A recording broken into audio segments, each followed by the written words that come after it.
Ephesians 6:12.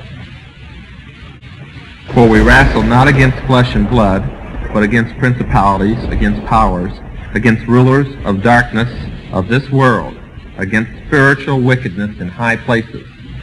My last name is Todd, but that was just changed about 60 years ago. Until then, our name was Collins. And the Collins family, my direct tree, was responsible, according to witchcraft history and a few history books that I can find also, with bringing witchcraft to the United States. Long plagued our family. Witches, ghosts, and vampires. Myths. The Collins family is odd.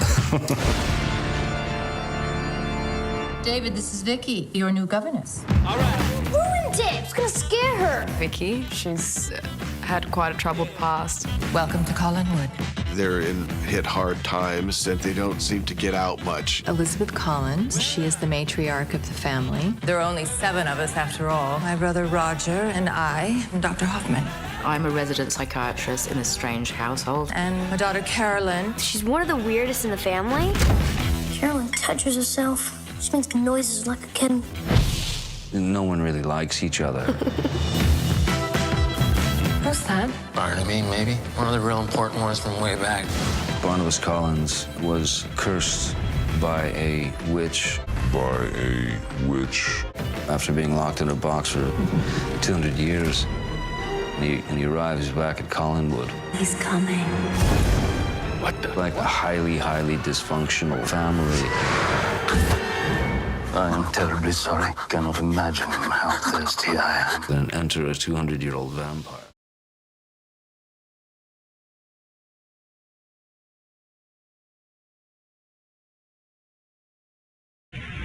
So when I was 14, and some of you might consider that a very early age, but it wasn't. It was kind of a late age for this. I was initiated into organized witchcraft. In other words, I was made what Brother Rasmussen is. I was made a pastor, a minister. I was ordained. In fact, a few years later, when I went to enlist in the service, I didn't have to go because I was draft exempt, because I was the ordained minister of a legal recognized church. So, 4D status for a few people who know what that is. I'm sure Brother Rasmussen does. Ordained ministers are exempt. And I enlisted and went through the service until I got into a little shooting incident in Germany. After I'd come back from Vietnam, I'd re-enlisted and went to Germany. And I was getting ready to be court-martialed. In fact, I had everything down pat. I was as good as gone. We had entered a plea of guilty for a deal of 35 years and then parole, and they wouldn't even consider it. An officer had been killed in the situation, and I was more or less just waiting to be transferred to Leavenworth to serve the time when Witchcraft Church, which I thought was just a little group of people that I belonged to, sent a political member of that church, a state senator, 2 of them, state senator, a U.S. senator, and a representative over to Germany, and they took hold of the situation, and 24 hours later I was a civilian in the United States with all my time, rank, and an honorable discharge, and my court-martial records didn't exist anymore. We tell them it's spirits of the dead. They tell them everything but what it is. And I was supposed to be a high priest leading a church that had 13 ministers to it, plus a couple hundred people in his congregation.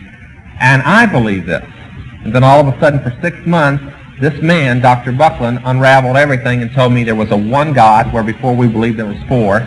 There was one, and his name was Lucifer. And he was very quickly to tell me that wasn't Satan. He didn't want me to get in the ideas that Christians could be telling me the truth. I should have thought then that if they had lied to me for almost 18 years, they were probably lying to me now. But I went ahead and believed it. For 6 months I took lessons in witchcraft that I didn't even know that things could happen that had happened. And then I was transferred to Los Angeles, good old L.A. Can't seem to get away from it. And for 6 months my foster mother taught me something that your pastor is very familiar with, the political situation of the occult. And all of a sudden I realized that witchcraft wasn't just spell casting, it had a purpose in mind. And that's when I started getting a little afraid, because when I was 10, as I said, I learned a little about the Bible. It just happened to be all revelations that I learned. And all of a sudden we were discussing a world ruler that would be personally guided by Lucifer, that could gain control of the world supernaturally and take control of people's minds. Of course, they didn't say there was a defense against this. The way they spoke, everybody was affected. They didn't say anything about the blood of Jesus. But we sat there, and for 6 months I learned the political structure and the history of witchcraft. And then I was taken to Colorado, and I was placed through an initiation into the sixth realm. And this initiation consisted of a blood sacrifice. And from then on I was given a territory of 13 states. This didn't happen to be one of them. This belonged to my foster mother. But I was in charge of all the occult, political, and drug activity in 13 states. And this is where I was in 1972 when I met the Lord. Well, I, at first, for many years, said by accident, but I've come to realize there's no such thing as an accident when it comes to Jesus. He had everything perfectly planned out.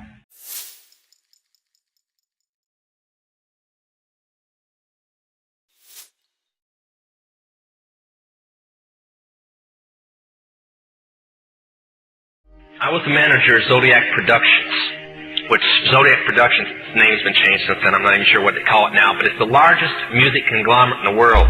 It owns RCA Records, Columbia Records, Motown Records, owns almost all the concert booking agencies in the United States. And that's not even the name of the company that owns it. The name of the company that owns it is Brenner Enterprises, and Brenner Enterprises is owned by Chase Manhattan. Chase Manhattan's owned by Standard Oil, and Standard Oil is owned by the Lords of London. You can track it all back. You kind of get the idea after a while. But I was the managing president of Zodiac Productions. It's one of my jobs as being one of these 13 people. Thus, I got to know many of the people who produce music and sing the music and play the music that you play. Now, one of the closest friends that I got during that time that I obtained was a man named David Crosby. Crosby, Still, Nash & Young. I saw David the day before Christmas last year, talked with him. I got him away from this witch that he had with him. He told her to go shopping. We were in West Hollywood, and I was witnessing around to people I knew. We went off in this store, and we started talking. I said, David, I'd like to ask you a couple questions. I said, I already know the answers, but I've been gone for 5 years. I'd like to know if certain things are still the way they were when I left. I said, now I'll have to explain some of this when I'm done, because you're not going to understand it all unless you know something about music. I said, do they still take the master to the temple room? Dave said, yeah. I said, do they still have the coven conjure demons into the master? He said, of course. I said, now, I got to know something. What's the main reason for rock music? He said, come on, Lance, you know what the reason is. I said, please, David, I don't want to guess. Tell me what the main reason is. He says, the same as when you were in, so that we can play spells on people that we couldn't cast spells upon. I'll explain what that means in a minute. I said, okay, one last thing. I've been hearing that you must be an initiated witch now to get a record contract. He said, that's right. He says, many of us that weren't total witches have to be witches now in order to produce music. I said, thank you. The master is a tape about as big as the top of this podium that looks like an overgrown 8-track that the album is cut on and is placed in a machine that produces and presses the records and the 8-tracks and cassettes that you buy. After it's been recorded, it's taken in. This is why a master's cut months in advance before it's released. On the full moon, it's taken in to a temple room about the size of this auditorium that is in every one of the major music companies, behind locked doors up in the executive office. And it's placed on an altar sitting in the north of the room, and a pentagram engraved in the floor. And 13 hand-chosen witches and wizards and a coven come in and conjure a principality or a power-up, usually Regia or something like that, and order him to tell the demons under him to follow every record and every tape coming off of that master. As I tell many Christian parents, you can go home and count your kids' records, probably yours too, and count how many demons at least are there. If that's too hard for you to believe, I'm sorry. That's why they do it. Now listen to me. This is why rock music's addicting. Have you ever seen kids that got rid of their music? They go around like this. They can't wait to find a rock station somewhere, and they sneak off just like getting a cigarette or a fix, because it's addicting. That's why they can't give it up. The rest of the conversation was this. You can't cast a spell on a Christian, but you can get a Christian to cast a spell on themselves. If you give the permission for the spell to work, being a Christian won't block it. And rock music is not just a song. It is supernatural music that which is carefully designed by their spirit guides or familiar spirits in the form of spells. Now, although the devil's music's power is the music and God's music is the words, much of the songs are written in what we call witch language. To give you kind of an idea, many of you talk on a CB, unless you know what a smoky is, and a 10-4, and a front door and back door and rocking chair and these type of things, you don't know what you're talking about. Same with witches. When you're in the first and second level, you have to learn over 2,000 words that said by anybody else means something totally different than when you say them. Elton John has said he's never written a song or sung a song that wasn't in witch language. Now I want to show you something. See how many kids in here will be honest and adults. How many remember and have heard at least several times a song called Hotel California? Somebody tell me what it meant. Quickly, somebody tell me what it meant. Huh? That's pretty close. But from the words, what did it mean? Well, that's more of a guess. See, most people can't tell you. That's why when people do drugs and they listen to songs in which language, they get some of the meaning. But most of the time, they can't tell you. Stop and think how many songs are out there that you really like, and you don't have any idea what the person was talking about. Beyond the Yellow Brick Road? How about The Destroyer by Kiss? Can anybody tell me what it's about? Kiss said in it, kids, kill your parents. They're talking about Helter Skelter. Beatles sung Helter Skelter in which language? Nobody knew what it meant. Manson did because he belonged to the process. Helter Skelter is a several thousand-year-old word. Most of the music is either about Helter Skelter or a place called the Night Winds, which is what Hotel California is about, and different doctrines of witchcraft. You listen to them, your parents let you listen to them, and they have no idea. Kiss openly bragged how they were gaining control of people through their music because the people played their music. They told how they didn't form their own group. Their church, because they were ordained ministers of the Satanist church, placed them together. And that's how most of the music is done. David Crosby, when him and Crosby, Still, Nash & Young produced the record 283, they ordered the Principality of Madrid to order Demons of Rebellion to go into the record, and everybody that heard it would be rebellious against law and order and government. And it was one of the reasons for the great upheaval in the 60s was that one album, and they take open credit for it. Initiated to the 6th level or Grand Druid position of witchcraft, I sit on a council of 13 people that take orders only from the Rothschild Tribunal in London, which they claim they take their orders directly from Lucifer. And that's why they reside. Somebody's asking me if some of the Rothschilds lived in California. Not those directly related to the tribunal. They won't leave England. Some live in France, but they always come over to England because they believe that England is the place that Lucifer is most fluent and can speak to them more in person than he could anywhere else.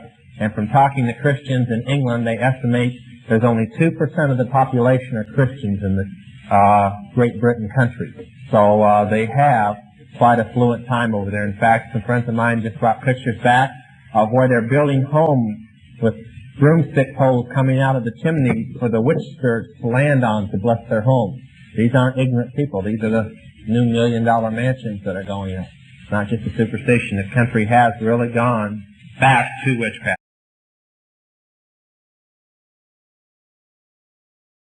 Try to rationalize it good or bad. It's bad. Now, I want to give you an incident that will kind of sum it up. I did meet most of them. Most of them were in the occult, but most of them were on drugs. Now, I want to say something real quick here. How many remember a group called Bloodstone, or Blood Rock, I think it was? DOA, the song DOA. They did this song while they were on acid. They got the words. I talked with a guy, he said a demon, well, he didn't call it a demon, he called it a spirit of this girl that he knew that had died in a car accident. It was a demon impersonating the girl. Appeared to him and gave him during this acid trip the notes, the words, and everything.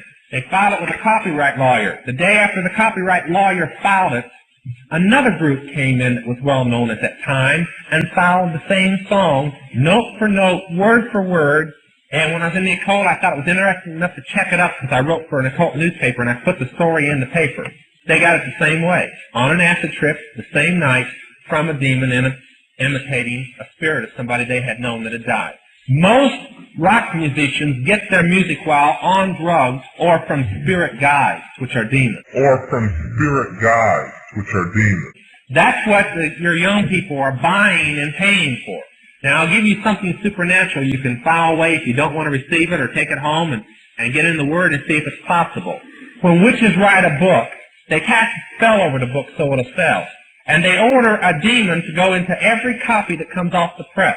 So when you own a book on witchcraft, you have a demon residing in your home, free of charge. The musicians who do the music that are in witchcraft do the same things to the record album. The same thing. So when you see that friendly little album spinning on your thing, ask yourself, was the musician a witch? Did he cast a spell over the album that the devil would have a pact in my home because I owned the records? Christians, leave it alone. Is the Aleister Crowley library, where he was involved in human sacrifice and he was a master magician or witch or wizard, whatever term they want to use. So it does go on. And in fact, to become a sixth-level witch, you must perform it. It's just like when they tell, now this is for the women, not the men, when they tell the young girls getting into witchcraft that homosexuality has nothing to do with witchcraft. In order to become a high priest, the girl must be bisexual. She must perform a bisexual act. So see, every level you go to, they tell you a different story. And they tell you that people below aren't ready to receive it yet. And so every step you go up the ladder, everything you've been told before is a lie, and all of a sudden you learn new truth. The only type of witches that are kind of ignorant, there are a couple of them here today, are the self-proclaimed witches.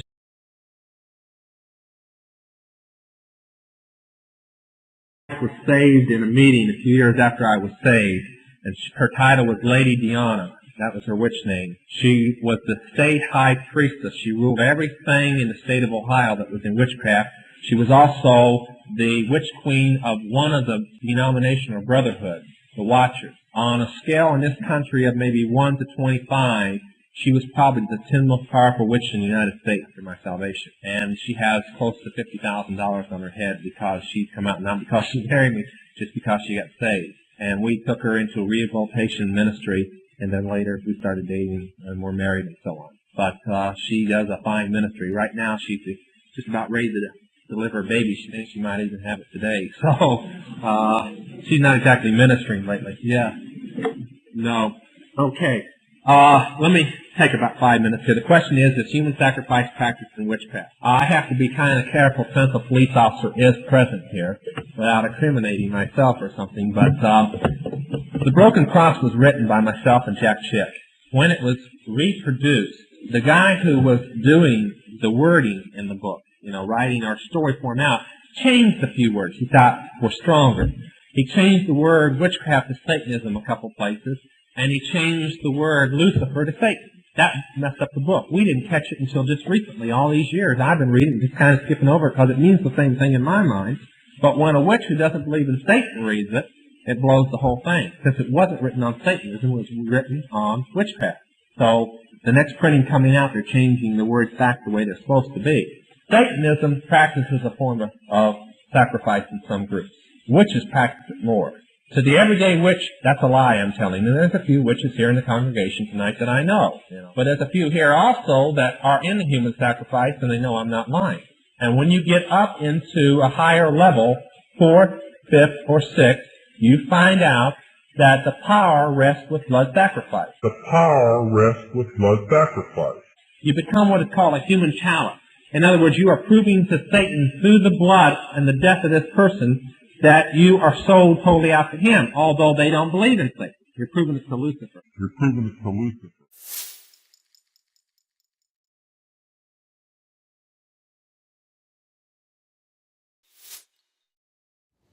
Okay, y'all.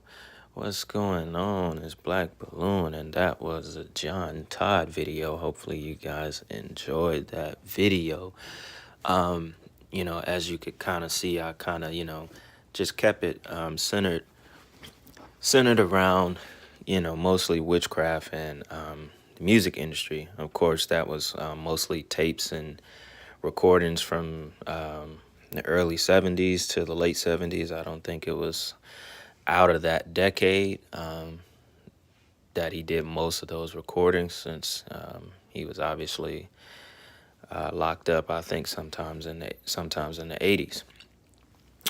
So, I just wanted to kind of keep it centered around, one topic so it could kind of be, relatable in a way, and of course there's plenty more recordings of him talking about just, I guess, everything that he tried to expose about witchcraft on YouTube. So, if some of y'all never heard of John Todd, you could go back and just search up some of those recordings and just listen to them, because they are they are kind of shocking. You'll definitely learn a lot if you don't know of John Todd. I know a lot of y'all know about John Todd, because I got a few of y'all that asked to do a video on John Todd since I did that Bill Cooper video, and they both had a lot of the same beliefs, so you can tell that these weren't two guys that were just making up shit and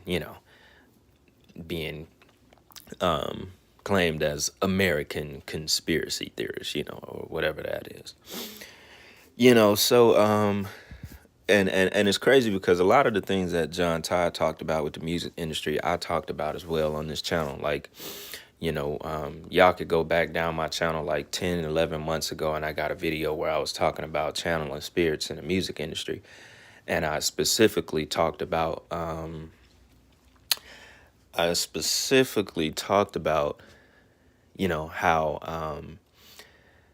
basically how the music is so strong. It has, these really strong spirits attached to them that basically it could tap into your subconscious without you even listening to a full minute of the song. And that was back when I used to always make videos when I was walking outside and shit, and I was just broke that whole thing down somewhat, about how spirits follow the music, and how the frequencies and stuff in the music is so strong that it grabs your subconscious without you even paying attention to it. One of my examples was like, you could be with a friend going into a store that's playing music, or you could just actually walk past that store that's playing music, and your subconscious will grab a hold of that frequency, and just a few minutes later, you're wondering why that song is stuck in your head. You know what I'm saying? And it's just kind of an example of how powerful the frequencies grab a hold to your subconscious. So that relates back to, demon spirits being attached to the music, so the music can sell.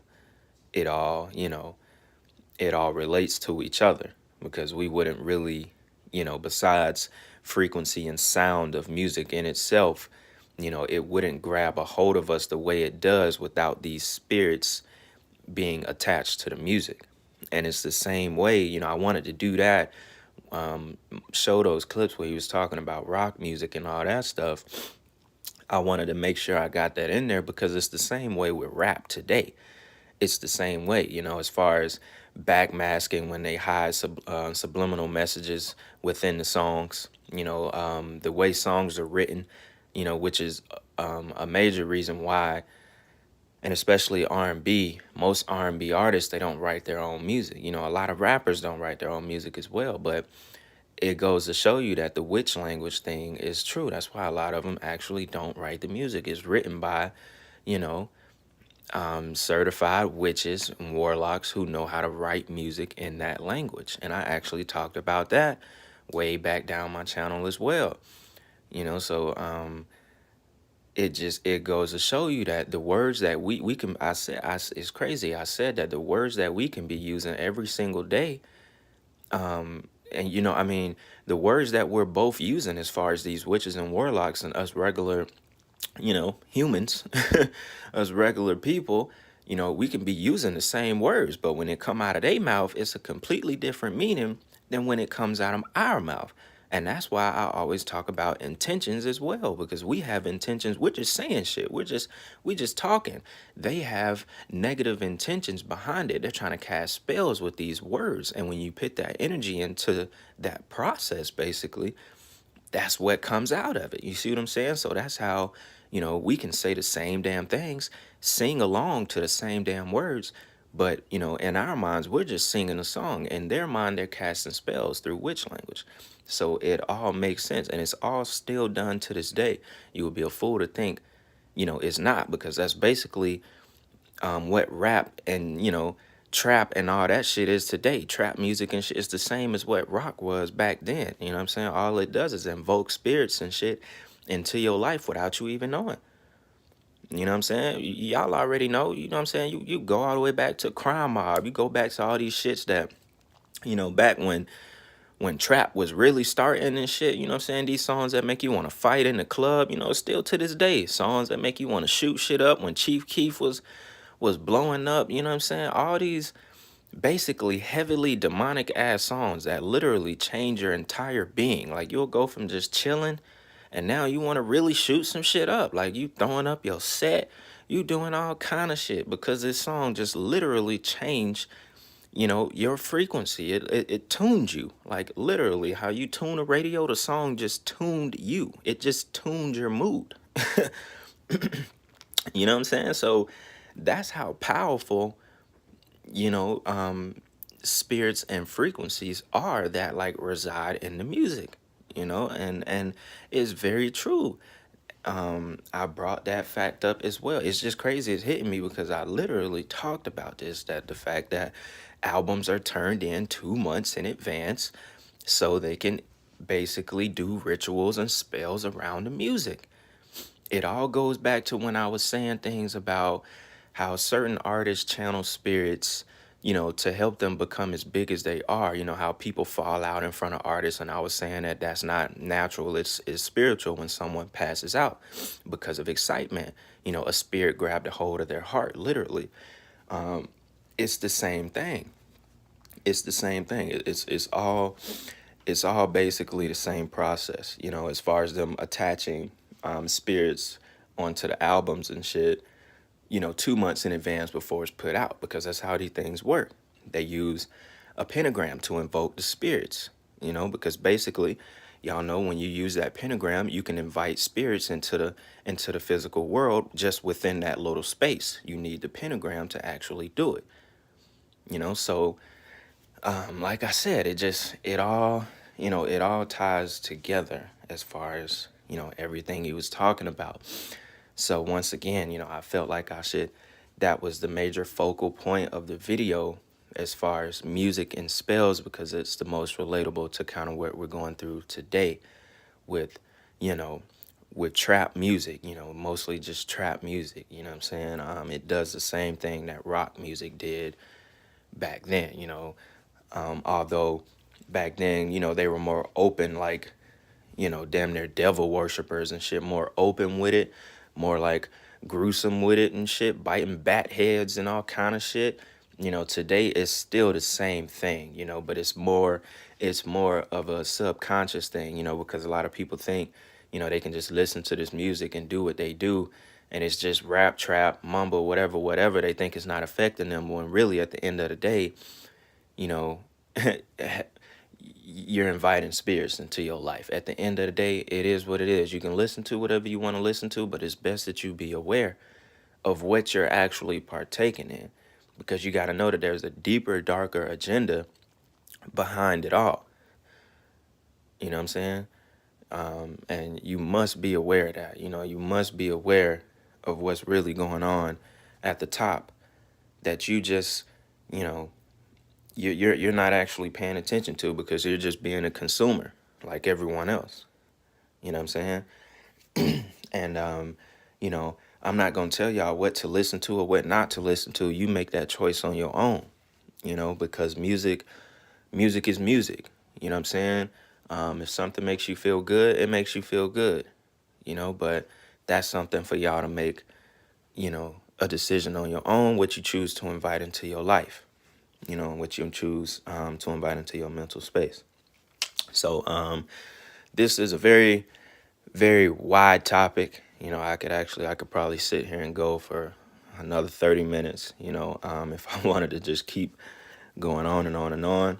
I could just break this up into another part and do another talk about just music and spells, and just, you know, maybe go a little bit deeper than what we're doing right now, you know. But, man, y'all already know what's going on, man. That was the late, great John Todd, man. So I hope y'all enjoyed that video. Y'all already know what's going on. It's Black Balloon, and I'm going to see y'all soon. I'm out.